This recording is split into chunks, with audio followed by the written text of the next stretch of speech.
Donc on a commencé par voir la partie search. Donc, encore une fois, c'est l'école qui est plutôt basée sur les mathématiques, la logique et l'algorithmique. Et on va essayer de voir l'autre école. Qu'est-ce qu'elle dit, comment elle fonctionne et comment on peut éventuellement l'implémenter. Bon, on va rentrer de plus en plus dans le détail, mais c'est au moins pour avoir une première compréhension de comment ce qu'on appelle le machine learning et le deep learning fonctionnent, ou le ML et le DL. Alors, on va s'inspirer, on va se baser sur la présentation de Andrew Ng, qui est en fait Adjunct Professor à Stanford et qui est un des fondateurs du machine learning, deep learning moderne. Donc il est initiateur, c'est un des fondateurs de Coursera. Le premier cours sur Coursera qui a été fait, c'est lui qui l'avait fait relatif justement au machine learning, il y a 10 ans à peu près ou 9 ans. Et il a aussi été fondateur de Google Brain, qui est la division de Google qui s'intéresse au sujet de machine learning et de deep learning. Très bien. Donc, on va essayer de comprendre comment ça fonctionne. Alors, on va donner des exemples. On va prendre deux exemples. Un exemple qui est celui de la détection de visage dans des photos. Donc, je pense que vous le voyez tous aujourd'hui sur les réseaux sociaux, quand vous êtes sur Facebook. Quand quelqu'un met une photo où vous apparaissez, il peut automatiquement vous taguer ou vous reconnaître pour pouvoir. Donc, ce type de système se base sur du machine learning. Bien sûr, il n'y a pas que ça, il y a d'autres types d'applications. On peut faire de la reconnaissance faciale, donc tout ce qui est reconnaissance faciale est aussi basé sur du machine learning ou du deep learning. On a des exemples aussi où on a sur la visio, par exemple, on reconnaît un visage pour pouvoir changer le background. Et donc ça aussi, c'est de la détection de faciale et c'est basé aussi sur le machine learning. Alors deuxième type d'exemple, c'est le spam. Donc le spam, je pense que tout le monde connaît comment ça fonctionne. Aujourd'hui, quand vous recevez un mail, il y a automatiquement un traitement qui va faire en sorte que ce mail soit mis ou pas dans votre boîte spam. Et ce traitement, il est basé uniquement sur un truc, c'est sur l'historique de ce que les utilisateurs ont fait depuis quelques temps. Donc cet historique permet de manière, on va dire, automatique de dire est-ce que quand on reçoit un email, est-ce que cet email est plutôt légitime ou c'est plutôt un email spam. Et voilà, donc bien sûr, cet algorithme est basé sur la donnée. Et donc automatiquement, il va pouvoir, on va dire l'interprétation va pouvoir évoluer en fonction de ce que vous avez déjà au fur et à mesure considéré comme spam et ce que vous allez considérer dans le futur. Et cet algorithme peut se tromper parce que, de manière claire, il pose des problèmes on va dire de data et de la capacité de cette data à nous permettre de faire de la classification. Alors, donc le machine learning, c'est une discipline qui a été initiée grâce aux travaux sur l'intelligence artificielle et qui a permis, ou qui a commencé à permettre de nouvelles capacités pour les ordinateurs. Alors des exemples d'usage, ou de cas où on ne peut pas faire autrement qu'avec du machine learning. Il y a le cas de database mining, donc c'est des cas de grandes bases de données et qui sont en train de plus en plus accroître avec l'automatisation et avec le web. Et de plus en plus aussi avec les réseaux sociaux et avec un certain nombre de choses. Et ces larges databases vont poser un certain nombre de problématiques parce qu'on ne peut pas sortir de la logique de ces bases de données. Donc, exemple, on a un site web sur lequel il y a des clics. Donc, ça peut être un site e-commerce où les gens cliquent sur des liens ou sur des produits. Cette donnée de clic est une donnée qui peut être immense. Si on prend un site comme Amazon ou un site comme même des sites marocains comme Jumia, c'est une base de données immense. Traiter les données de ces clics pour pouvoir en sortir des règles et proposer des choses qui peuvent être intéressantes ou personnaliser le parcours en fonction des utilisateurs, est quelque chose qui fait partie justement de choses où c'est difficile de se baser sur de l'algorithmique simple. Donc c'est plutôt des traitements massifs qui vont permettre de construire du sens ou de sortir de l'information à partir de ces données. La même chose peut se poser pour les medical records ou les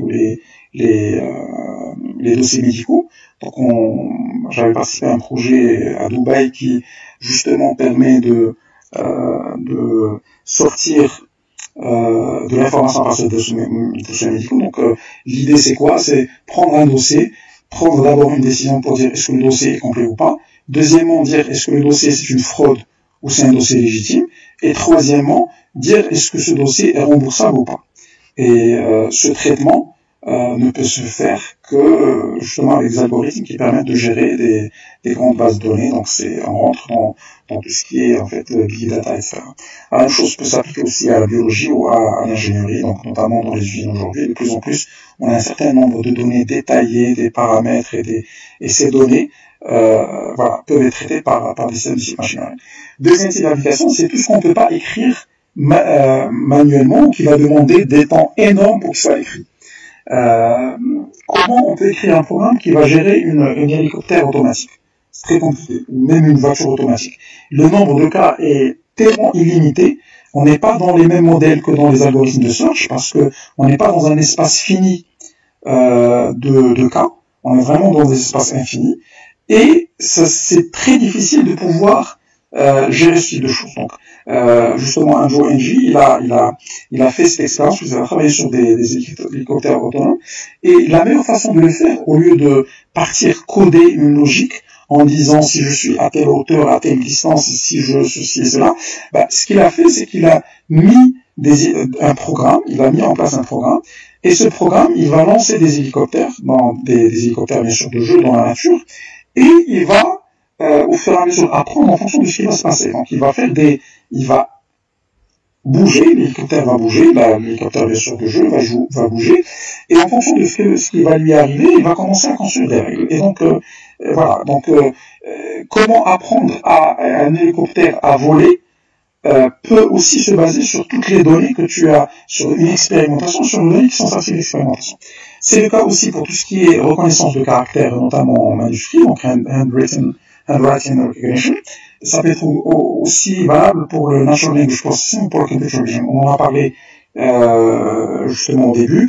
Le traitement de langage et le traitement des images, ou de la vidéo, c'est des domaines où il y a énormément de données.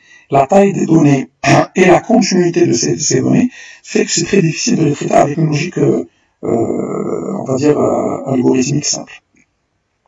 C'est l'exemple d'hélicoptère, je ne vais pas rester dessus. Il y a aussi tout ce qui est programme de self-customization ou de personnalisation avancée. Donc tout ce qui se fait en termes de moteur de recommandation sur Netflix ou Amazon, ça typiquement on ne peut pas dire à la base sur quels critères on va recommander ceci ou cela à tel utilisateur, parce qu'au fond ça ne dépend pas de nous, ça va dépendre du comportement des utilisateurs. Et donc il faut se baser sur la donnée historique pour pouvoir faire des propositions qui soient de plus en plus précises et utiles par la suite. Alors, il y a aussi la compréhension globale du fonctionnement du cerveau. Donc, pour comprendre comment le cerveau fonctionne, là aussi, on ne peut pas définir des règles, on ne peut pas construire des règles, on a très peu d'informations. Donc, la meilleure façon, c'est de faire de l'expérience. Alors, juste pour vous donner un exemple, dernièrement, il y a eu une annonce où des programmes justement qui ont été développés par Google Brain ont permis de lire des phrases dans l'activité cérébrale d'êtres humains. Donc, au lieu que j'essaie de comprendre comment le cerveau fonctionne, je vais essayer d'avoir en fait le maximum de données sous forme d'imagerie cérébrale et derrière de situations quand je dis situation, ça peut être quelqu'un qui est en train de parler, ça peut être quelqu'un qui est en train de réfléchir, ça peut être différents types de situations. Et en fonction de ça, je vais essayer avec du machine learning de construire une logique où je dis pour telle activité cérébrale, je pense que la personne est en train de dire ceci ou en train de réfléchir à ceci. Voilà. Et donc la compréhension du fonctionnement du cerveau peut aussi se baser sur le machine learning. Alors juste un petit point, dans le machine learning de base, on est vraiment sur des choses qui sont plutôt de l'ordre du réflexe.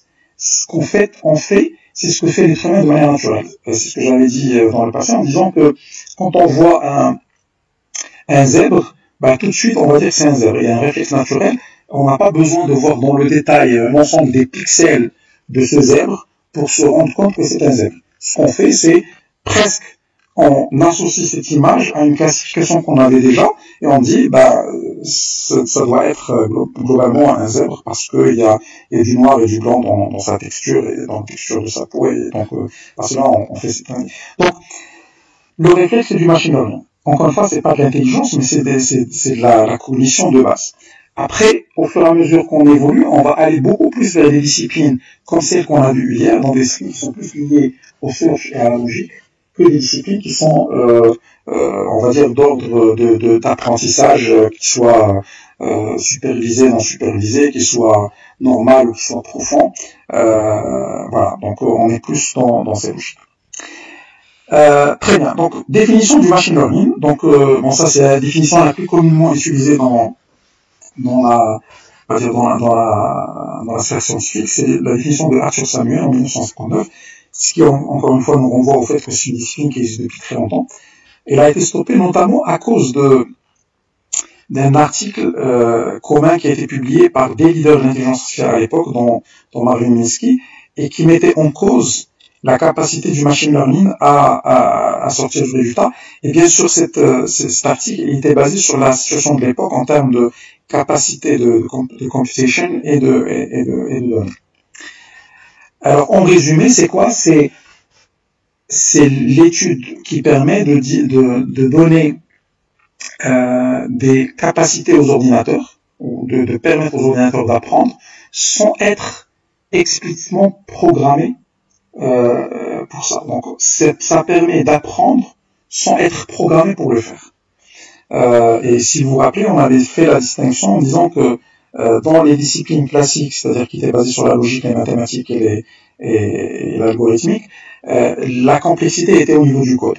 Dans des disciplines comme le machine learning, la complexité est au niveau de la data et non pas au niveau du code.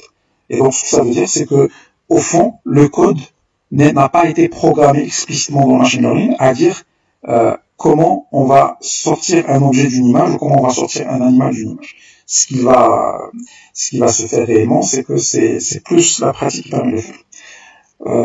Alors, ça c'est un exemple du jeu. Les premiers algorithmes de machine learning qui a été fait, ou un des premiers, ça a permis de jouer le dama, ce que les Anglais appellent checkers.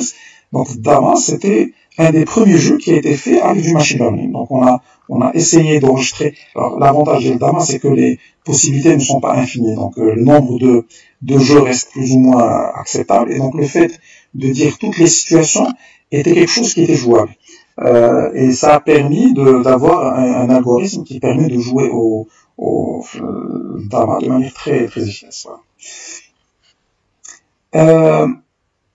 Alors, c'est quoi un problème de machine learning qui est bien posé? Bon, ça c'est une définition de Tom Mitchell. Là, on va définir un certain nombre d'éléments. Computer program is said to learn from experience. Donc, on va avoir un élément qu'on appelle l'expérience, relative à un task T, avec une mesure de performance P, si la performance sur le task qui a été mesuré par P s'améliore avec l'expérience E. Donc en résumé, on peut considérer qu'on est dans une logique ou dans un problème d'apprentissage bien posé quand on est dans un problème qui s'améliore ou dont la performance s'améliore par rapport à une tâche donnée avec l'expérience. Alors ça peut vous renvoyer à quelque chose qui a aussi été très populaire dans le domaine de l'intelligence artificielle, dont on parle un peu moins, qui est les systèmes experts. Donc à une certaine époque, on voulait coder l'expertise d'un différents types d'experts au niveau d'un algorithme. Bon, sauf que le système expert était basé plus sur encore une fois, les disciplines plutôt de logique, etc. Alors, quand on va parler de système expert, c'est quoi? C'est, j'ai un mécanicien qui va réparer une voiture, ben, ce mécanicien, finalement, qu'est-ce qu'il va faire? Il va faire des vérifications au début. Il va partir vérifier un certain nombre d'éléments. Donc, soit visuellement, soit en essayant de faire un certain nombre de tâches.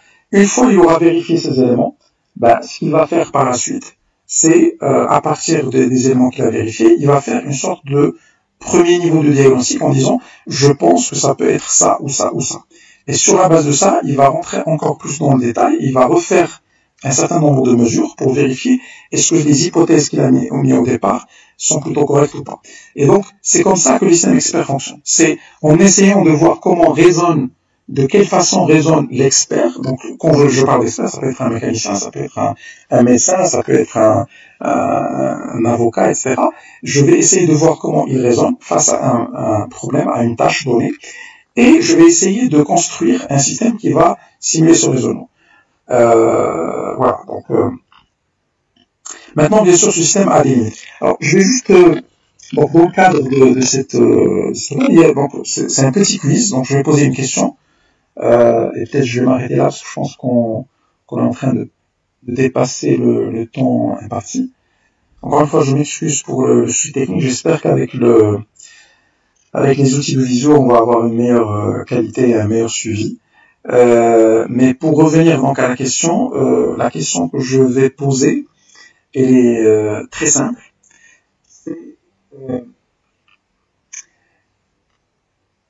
On a un programme informatique. Donc bon, ça c'était l'histoire de l'expérience, etc. On va prendre un email. Donc suppose your email program watches which email you do or do not mark as spam. And based on that, learn how to better filter spam. What is the task T in this setting? Quelle est la tâche? Et là, on vous pose la question, il y a 4 possibilités. La tâche, c'est que ça classifie les emails as spam ou not. Donc ça, c'est la bonne réponse. Maintenant, il y a d'autres éléments, c'est ce éléments dont on vient de parler. L'expérience, c'est watching you label emails as spam ou non spam. On a la performance qui est mesurée par le number or fraction of emails correctly classified as spam ou non spam. None of the above, bon, ça c'est pas une bonne. Donc, encore une fois, la tâche, c'est la première réponse. Et c'est ce qui me donne la tâche. Et après, on a l'expérience qui est le fait de voir qu'est-ce que toi tu labellises en tant que spam ou pas. Et on a la performance qui est basée sur le nombre ou la fraction d'emails qui ont été correctement labellisés. Alors, je vais passer ça. Alors, voilà, il y a quelques petites définitions, on va y revenir peut-être de manière un peu plus détaillée quand on va aborder le sujet du machine learning et comment on va le coder justement en Python. C'est le sujet du supervised et unsupervised learning. Donc, le learning, il peut être soit supervisé ou non supervisé. Bon, il y a d'autres termes comme le reinforcement learning ou le recommender system. On va y revenir par la suite.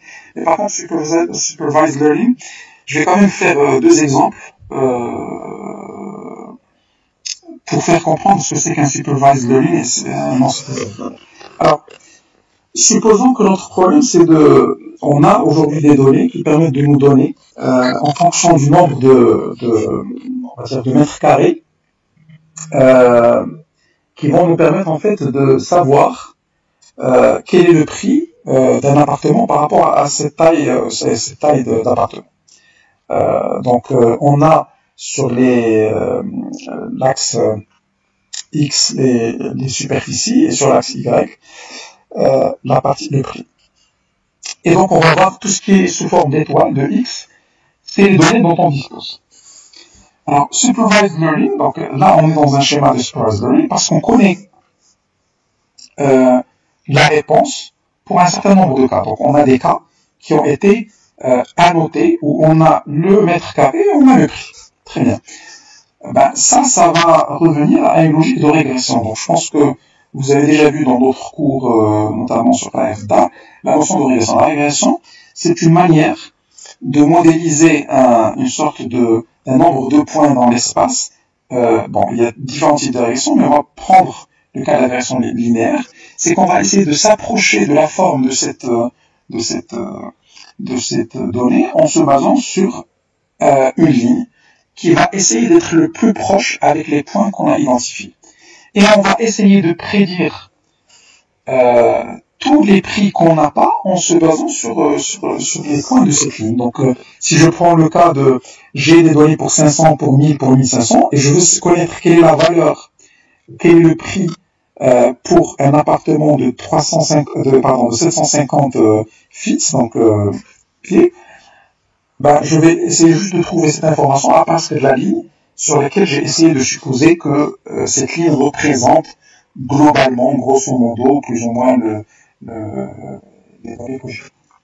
Bien sûr, je peux aussi l'approcher par une courbe logarithmique, par d'autres types de courbes. Donc on a différents types de courbes. Il y a des courbes de type par palier, il y a des courbes de type justement linéaire, il y a des courbes de type logarithmique, il y a des courbes de type sigmoïde. Donc on va voir par la suite comment la régression va se faire. Mais en tout cas, la manière la plus simple de faire de la prédiction dans ce type de cas, c'est d'essayer de faire ce qu'on appelle la régression et d'essayer de s'approcher au maximum d'une ligne. Alors, pour savoir est-ce que la ligne est plutôt représentative, généralement on mesure quelque chose, enfin, on fait une mesure pour savoir est-ce qu'elle est représentative. Et cette mesure, c'est la mesure d'écart par rapport à la ligne. Donc, dans les cas qu'on a, la donnée qu'on a, quel est l'écart par rapport à cette mesure qu'on a identifiée. Bon, je ne vais pas m'attarder sur ce cas, encore une fois, on va y revenir par la suite. Bon, là, c'est un autre exemple pour le cas des malades de cancer, pour distinguer est-ce qu'on est dans un cas bénin ou malin. Mais je vais aller rapidement, bon, ça c'est d'autres cas, je vais aller rapidement sur le unsupervised learning. Unsupervised learning, en fait, on n'a pas de données. On a juste une forme de répartition selon deux axes, x1 et x2, et on commence à essayer de sortir sur la base de cette répartition, ou sur la base de cette distribution, une sorte de répartition ou de classification d'IL, et éventuellement, juger les ensembles.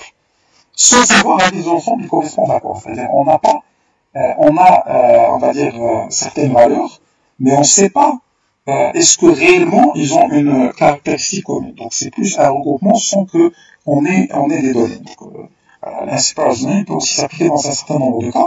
Voilà, on a regroupé deux entités. Alors un exemple qui est très connu, c'est l'exemple de Google News. Donc sur Google News, vous allez par exemple sur la page, vous allez trouver un certain nombre d'articles qui sont associés à une thématique. Donc, on a classifié ces articles comme étant plus ou moins correspondant à un sujet commun, mais sans rentrer dans le détail du sujet ou du détail de... Donc, c'est de la classification sans qu'on ait à la base une idée sur quelles sont les classes dans lesquelles on va mettre nos différents items, nos différents data. Bon, ça c'est un exemple, donc je vais pas m'attarder dessus. Ça peut se faire aussi sur l'analyse des gènes, donc l'analyse des genomics, donc qui permet justement de pouvoir faire des distinctions de classes d'individus sur la base de leur génome. Et encore une fois, on n'a pas le détail de quelles sont les caractéristiques. On fait la classification et par la suite, ce n'est que dans la pratique qu'on va pouvoir éventuellement dire est-ce que ça correspond pas à ce qu'on souhaite. Peut-être juste deux choses qui sont importantes. Si vous avez remarqué, je vais peut-être revenir à d'autres sujets après de manière un peu plus détaillée, mais les problèmes de machine learning, généralement, ils s'adressent à deux grandes problématiques. Il y a des problématiques de régression et des problématiques de classification. Alors, quand on parle de problématiques de régression, je vois l'objectif, c'est de faire de la prédiction de quelque chose d'information qu'on n'a pas. Donc, on a des informations, on affiche toutes les informations, donc on va faire de la prédiction en disant j'ai besoin, alors il y a beaucoup de cas réels de ce type, mais ça peut se faire par exemple pour la prédiction par exemple du prix de l'immobilier dans une zone. Ça peut être en fait, dans le domaine économique, ça s'est utilisé énormément, donc les logiques de régression ça sont utilisées énormément pour dire comment on va prédire une information qu'on n'a pas sur la base des données qu'on a. Le deuxième volet, donc on est dans une logique continue. On est dans un monde continu. La classification, elle s'adresse à des problématiques différentes où on essaie de classifier selon des critères de manière automatisée des espaces de possibilités. Alors concrètement, c'est le cas d'IA le mail. Donc on a un mail, on va devoir le classifier. Soit c'est un spam, soit c'est pas un spam. Ça peut aussi se faire par exemple sur la donnée météo. On a des informations, on va essayer de classifier pour dire est-ce qu'aujourd'hui il va pleuvoir ou il va pas pleuvoir. Est-ce qu'il va faire chaud ou il va pas faire chaud. Donc ça c'est de la classification parce qu'on est sur des données plus ou moins limitées. Même si c'est de la prédiction, mais on reste sur la logique de dans quel niveau on se situe. On n'est pas dans une logique continue. Voilà. Et donc je vais terminer sur ça pour ne pas prendre plus de temps. Je pense qu'il y a une autre présentation qui va démarrer. Donc encore une fois, ça c'est une vue de manière globale du sujet qui est le sujet de l'intelligence artificielle. On a essayé de faire un premier goût de quelles sont les problématiques de l'école classique basée sur la logique, les mathématiques et l'algorithmique.